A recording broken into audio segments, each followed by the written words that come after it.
Konni ആനക്കൊട്ടിലിൽ concrete തൂൺ വീണ് 4 വയസ്സുകാരൻ മരിച്ചതിൽ സുരക്ഷാ ഉദ്യോഗസ്ഥർക്ക് വീഴ്ച പറ്റിയെന്ന് കണ്ടെത്തൽ. റാന്നി ഡിഎഫ്ഒ ദക്ഷിണ മേഖല ഫോറസ്റ്റ് കൺസർവേറ്റർക്ക് നൽകിയ പ്രാഥമിക അന്വേഷണ റിപ്പോർട്ടിലാണ് ഉദ്യോഗസ്ഥർക്ക് വീഴ്ച പറ്റിയതായി പരാമർശമുള്ളത്. സുരക്ഷാ ഉദ്യോഗസ്ഥർക്കെതിരെ നടപടി ആവശ്യപ്പെട്ട് യൂത്ത് കോൺഗ്രസ് കോന്നി ആനക്കൊട്ടിലിലേക്ക് പ്രതിഷേധ മാർച്ച് നടത്തി. കഴിഞ്ഞ ദിവസം ഉച്ചയോടെയാണ് അടൂർ കടമ്പനാട് നിന്ന് കുടുംബത്തോടൊപ്പം ആനക്കൊട്ടിൽ സന്ദർശിക്കാനെത്തിയ 4 വയസ്സുകാരൻ കോൺക്രീറ്റ് തൂണ് വീണ് മരിച്ചത്. ഉപയോഗശൂന്യമായ കോൺക്രീറ്റ് തൂണുകൾ ബലക്ഷയം വന്ന ശേഷവും എടുത്തുമാറ്റാതെ നിലനിർത്തിയതായിരുന്നു അപകട കാരണം. ആനക്കൊട്ടിലിൽ നിശ്ചിത ഇടവേളകളിൽ നടത്തേണ്ട സുരക്ഷാ പരിശോധനകളും കാലങ്ങളായി നടന്നിരുന്നില്ലെന്ന് അന്വേഷണ റിപ്പോർട്ടിൽ പറയുന്നു. വനവകുപ്പ് മന്ത്രിയുടെ നിർദ്ദേശപ്രകാരമാണ് ആനക്കൊട്ടിലിന്റെ ചുമതലയുള്ള റാന്നി ഡിഎഫ്ഒ സംഭവത്തിൽ അന്വേഷണം നടത്തി ദക്ഷിണ മേഖല ഫോറസ്റ്റ് കൺസർവേറ്റർക്ക് റിപ്പോർട്ട് സമർപ്പിച്ചത്. സംഭവത്തിൽ വീഴ്ച വരുത്തിയ ഉദ്യോഗസ്ഥർക്കെതിരെ നടപടി ആവശ്യപ്പെട്ട് കോൺഗ്രസ് പ്രവർത്തകർ ആനക്കൊട്ടിലേക്ക് പ്രതിഷേധ മാർച്ച് നടത്തി.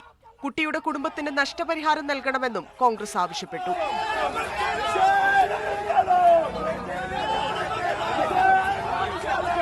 കൃത്യമായ അന്വേഷണം നടത്തി കുടുംബത്തിന് ആവശ്യമായിട്ടുള്ള നഷ്ടപരിഹാരം കൊടുക്കുകയും സമഗ്രമായ ഒരു അന്വേഷണം നടത്തി ഈ കുറ്റക്കാരെ നിയമത്തിന് മുമ്പിൽ കൊണ്ടുവരികയും ചെയ്യണമെന്നാണ് ഈ സമരത്തിലൂടെ ഞങ്ങൾക്ക് ആവശ്യപ്പെടാനുള്ളത്.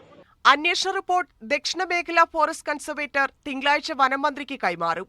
അതിനുശേഷം വകുപ്പുതല നടപടികളിലേക്ക് കടക്കുമെന്നാണ് സൂചന. മരിച്ച കുട്ടിയുടെ മൃതദേഹം നാളെ കടമ്പനാട്ട് വീട്ടിൽ സംസ്കരിക്കും. മീഡിയ 1 പത്തനംതിട്ട.